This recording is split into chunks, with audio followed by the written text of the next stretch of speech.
halaman 9 dalam penjelasan sholat tahajud. Jadi sholat sunnah taraweh dan sholat sunnah tahajud adalah sama. Kalau dikerjakan di bulan Ramadan disebut taraweh, sedangkan jika dikerjakan di luar Ramadan disebut sholat tahajud. Pertanyaan tentang sholat sunnah tahajud, di brosur disampaikan sholat sunnah taraweh dan sholat sunnah tahajud sama.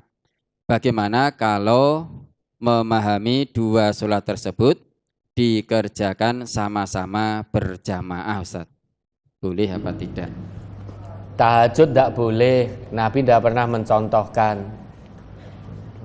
Nabi itu di luar bulan Ramadan, qiyamul lailnya Nabi tidak pernah berjamaah.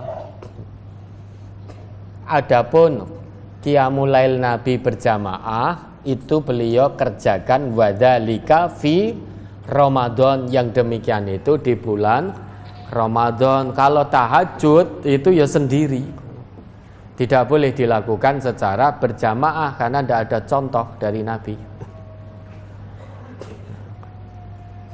Dan tahajud itu diambil dari kata hajada. Hajada itu nama lailan, tidur pada waktu malam. Jadi dilakukan sesudah raketan tidur, meski hanya sebentar, makler 5 menit itu tidak apa-apa, bangun tahajud.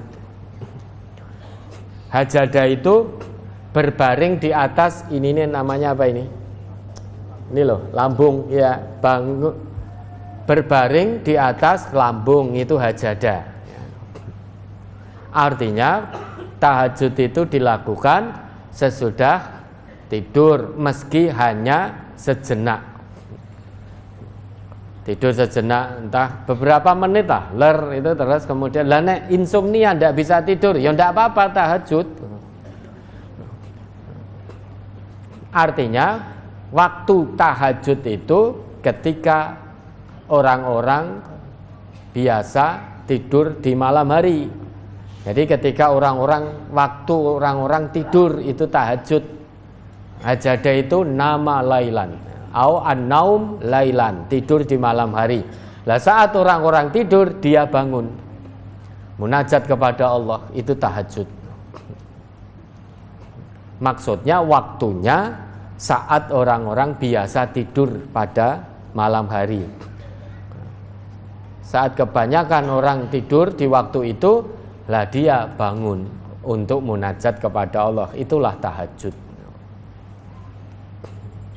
Terus ada lagi, apakah sholat witir boleh dikerjakan setelah sholat taraweh di awal malam, tetapi setelah sholat witir tidak atau belum akan tidur? Apakah jika belum akan tidur lebih baik witirnya ditunda sampai akan tidur, Ustaz? Iya, coba diulangi. Apakah sholat witir boleh dikerjakan setelah sholat taraweh di awal malam tetapi belum akan tidur? Apakah jika belum akan tidur lebih baik witirnya ditunda dulu sampai akan tidur, Ustaz?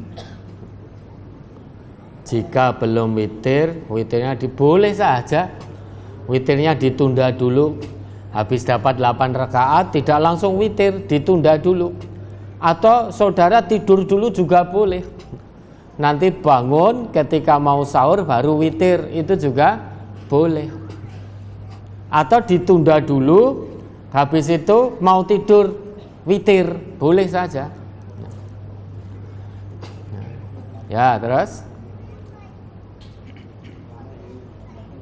dalam mengerjakan sholat tahajud, pelaksanaannya di awal dini hari, kurang lebih jam 24. Apakah harus tidur dahulu? Dalam surat Al-Muzammil ayat ketiga, separuhnya atau kurang sedikit dari itu. Apakah termasuk waktu sesuai dengan ayat ketiga tersebut, Ustaz?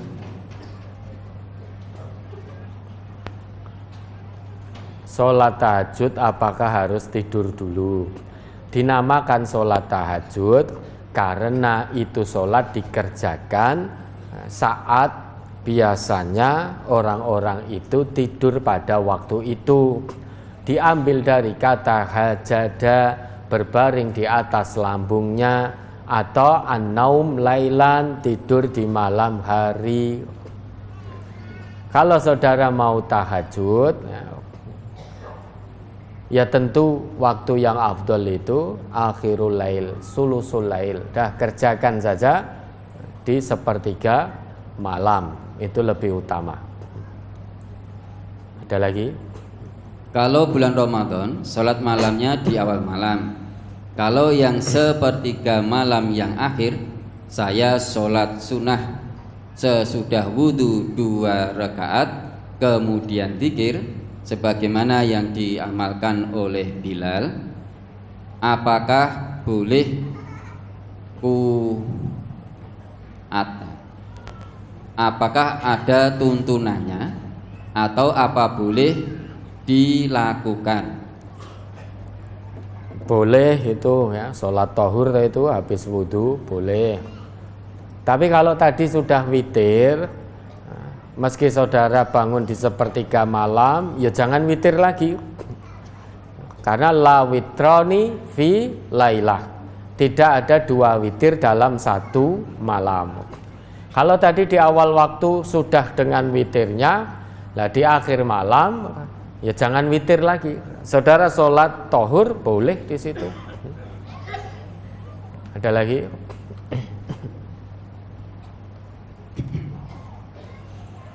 Mohon tausiahnya, setiap agenda nafar para nafirin sesampai tujuan nafar, yaitu ta'aruf. Di dalam ta'aruf biasanya menyampaikan nama, umur, alamat, dan pekerjaan, dan lain sebagainya. Tapi yang biasa terjadi kebanyakan adalah tentang masalah pekerjaan. Begini sampai kepada keberhasilannya dan sebagainya. Contoh, pekerjaan usaha swasta, punya usaha 2 tempat, punya 2 rumah, anak 3 yang 2 sudah lulus S1, sudah bekerja di instansi pemerintah. Ada juga yang menyebutkan harta serta kepemilikannya dan lamanya mengaji dan sebagainya. Yang menjadi ganjalan hati saya, apakah itu batas kewajaran atau itu termasuk sum'ah? Karena kurang pahamnya saya dalam memahami brosur tentang hal-hal yang merusak amal. Atas nasihat dan petunjuknya kami ucapkan terima kasih. Ya tanya yang nyebutkan tadi, kok tanya saya? Hati-hati ya. Kalau bapak dan saudara ta'arufnya seperti itu, setan masuk bleng. Yang awalnya ta'aruf itu lillah karena Allah, tiba-tiba ketika menyebut kesuksesan anak turunnya, harta kekayaannya, setan masuk jadi besar kepala, sombong sudah, jadi besar kepala. Kalau sudah besar kepala, besar mulut juga. Orang sombong itu kan besar kepala, besar mulut, jiwanya kerdil. Padahal orang Islam itu harusnya yang besar jiwanya, hatinya, bukan kepalanya, bukan mulutnya. Kalau dalam ta'aruf itu menyebutkan ma'isyah, ya sudah cukup sebutkan ma'isyahnya saja. Alhamdulillah ma'isyah saya usaha apa? Usaha pakan ternak. Ya. Kecuali nanti kalau ditanya tempat usahanya di mana Bapak? Ya pangapunten, kami buka usaha di sini sama sini. Bukanya jam sekian sampai jam sekian. Ya pakan ternak apapun atau atau toko bangunan atau apalagi kafur, parfum atau kulineran, catering, rumah makan dan lain sebagainya, macam-macam lah usahanya. Kalau ditanya baru.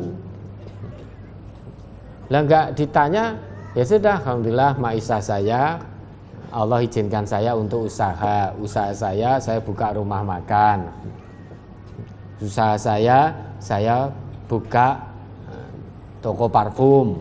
Usaha saya buka toko kelontong. Usaha saya buka toko pakan ternak. Misalkan begitu sudah.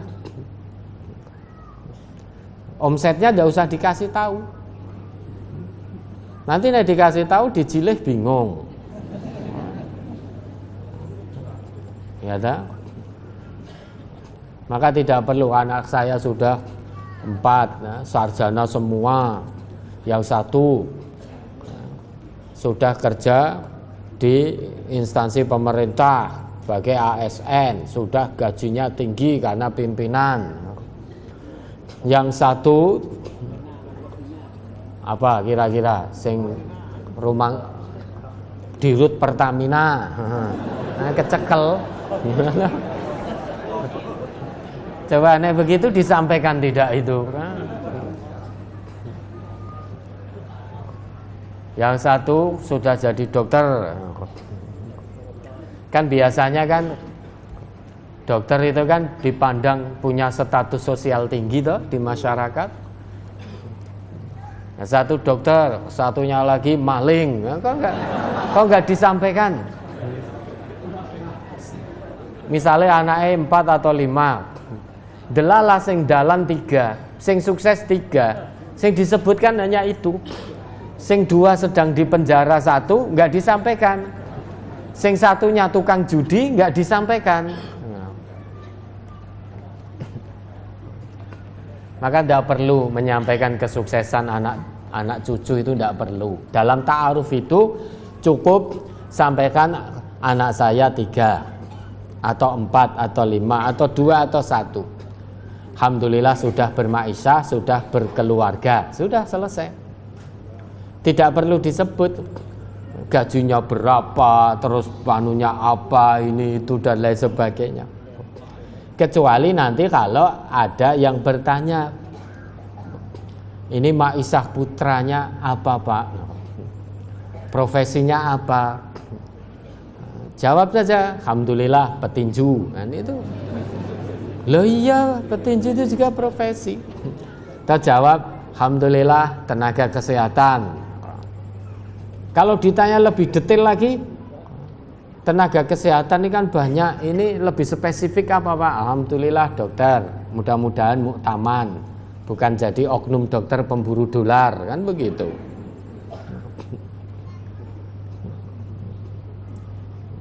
Tapi kalau kita sampaikan seperti itu, alhamdulillah anak saya sudah berkeluarga, sudah saya bangunkan rumah di sana tingkat 7.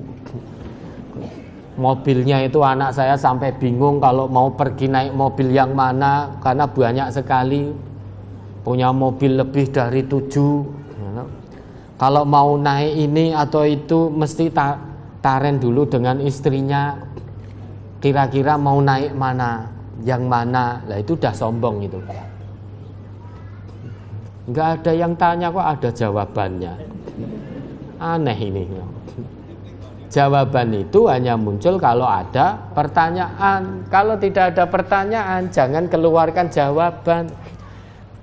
Coba kalau sudah ta'aruf cerita seperti itu, anak saya mobilnya 5, rumahnya 3, dan juga alhamdulillah sudah punya anak, jadi saya sudah punya cucu. Cucu saya juga sukses-sukses, sehingga keluarga saya ini wis ora enek sing kekurangan bondo. Terus tiba-tiba audiennya tanya, sing takon sopo?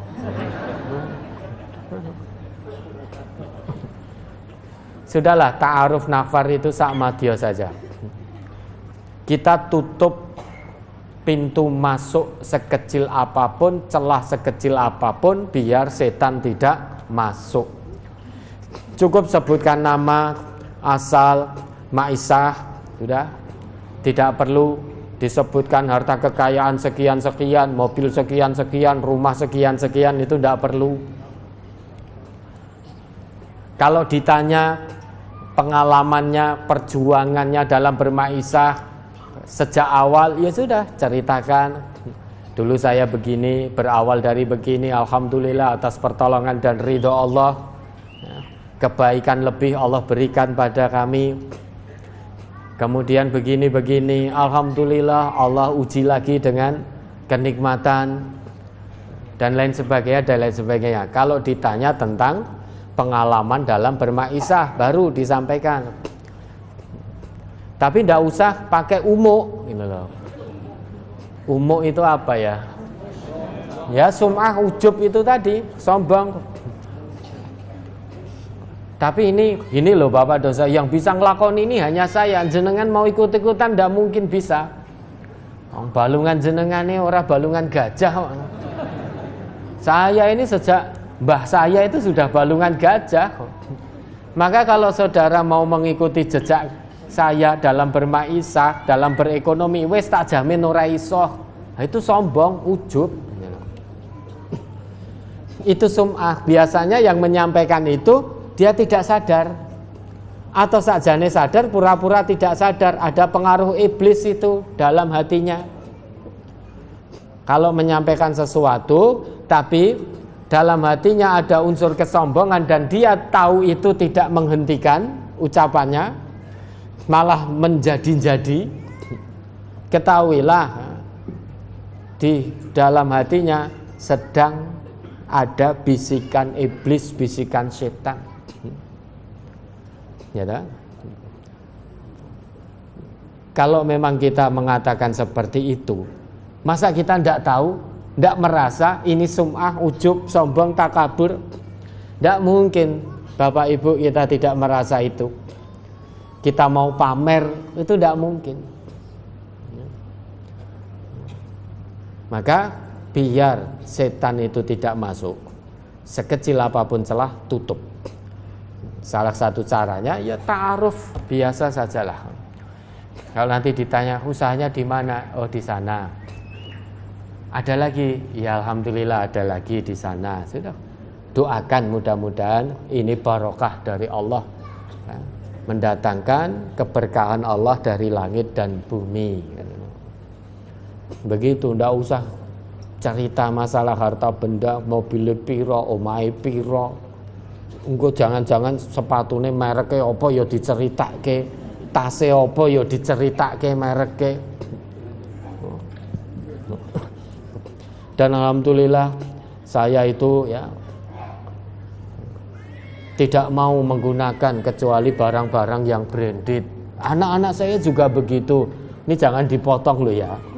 Ini contoh loh ya, didengarkan secara lengkap. Kalau dia cerita seperti itu sudah sum'ah itu. Ujub, takabur. Takabur.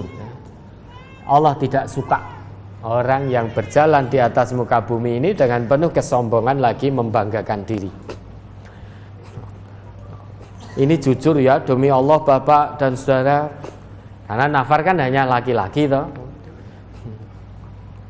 Ini saya bukan untuk kesombongan. Saat dia ngomong begitu, wes sombong. Dia mau sombong. Ini jujur bukan untuk kesombongan, bukan untuk takabur, bukan untuk ujub. Namun ya bagaimana ya, wong saya diberi kecukupan oleh Allah. Saya itu kalau pakai barang yang tidak ada merek, tidak berbranded, itu gatel, alergi. Anak cucu saya juga begitu. Maka kalau Bapak dan Saudara ke rumah saya, isinya itu sudah barang branded semuanya. Ini mohon maaf loh ya, demi Allah bukan untuk kesombongan. Wes ngono kuwi wis sombong itu. Wis kancane Firaun itu, kancane iblis gitu loh.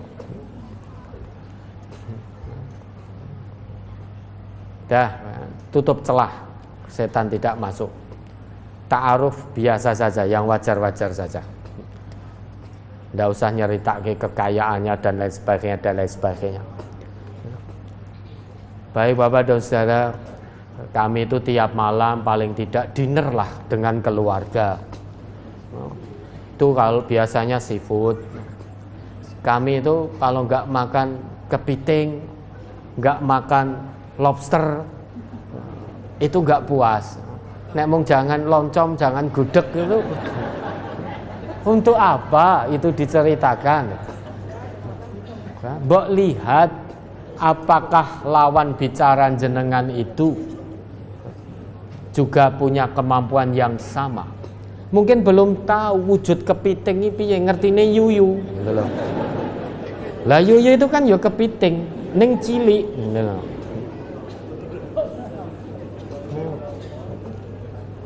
Bapak dan saudara pernah makan lobster harganya 2 juta, 3 juta? Makan kepiting harganya 5 juta, sekali suapan saemplokane 500.000. Saya pernah Pak, bahkan tidak hanya pernah, beberapa kali bersama keluarga. Lah itulah saya gitu loh. Untuk apa ta'arufnya seperti itu? Untuk apa? Ini nanti kalau ada yang hatinya kotor ya, dipotong. Bapak dan Ibu perlu pirsa. Saya di sini ya, hanya sebagai contoh ya, dari ta'aruf tadi. Jika saya menceritakan ya, bahwa saya pernah makan ini harganya sekian, ketahuilah itu sum'ah. Dan kita kehilangan kebijaksanaan. Kenapa tidak bisa berbicara sesuai kadar lawan bicara? Sedangkan nasihatnya kalimin nas ala qadri uqulihim. Kalau kita ta'aruf isinya hanya ngendel-ngendelke bondo, sing mangane regane sekian lah, sing barange harganya sekian juta lah, sekian puluh juta lah, tasnya sekian puluh juta lah, sepatunya sekian puluh juta lah. Sa Indonesia sing duwe mung dheweke tok karena limited edition. Keluarga kami itu kalau beli tidak limited edition alergi, gatel, kata masnya tadi, ya toh? Itu sombong sudah, sum'ah itu. Nanti sampai di hadapan Allah seret dipoteng-poteng ke neraka sudah. Khafidatur rafi'ah. Kiamat itu menjadikan sebagian golongan rendah, terhina, menjadikan sebagian lain tinggi mulia di sisi Allah. Ketika di dunia punya harta benda yang melimpah sehingga hidup dengan penuh kesombongan, apa-apa disombongkan, apa-apa dipamerkan, besar kepala, besar mulut dengan harta kekayaannya, dengan pangkat dan kedudukannya, sehingga seakan-akan dipandang mulia oleh manusia, padahal dengan penuh kesombongan, keangkuhan, ketakaburan, kecongkaan. Ketika di hadapan Allah datang kiamat, sampai di hadapan Allah seret ke neraka menjadi orang paling hina, paling sengsara. Ada di dunia orang yang fakir miskin, tapi penuh dengan keimanan, tidak punya harta, tidak punya pangkat, tidak punya kedudukan, dilecehkan oleh manusia, dipandang sebelah mata oleh manusia, tapi dia punya keimanan yang mantap di hadapan Allah.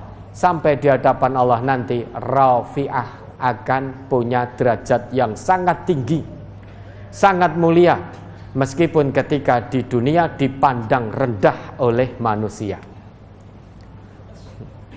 Tapi sampai di hadapan Allah ternyata sangat istimewa di hadapan Allah.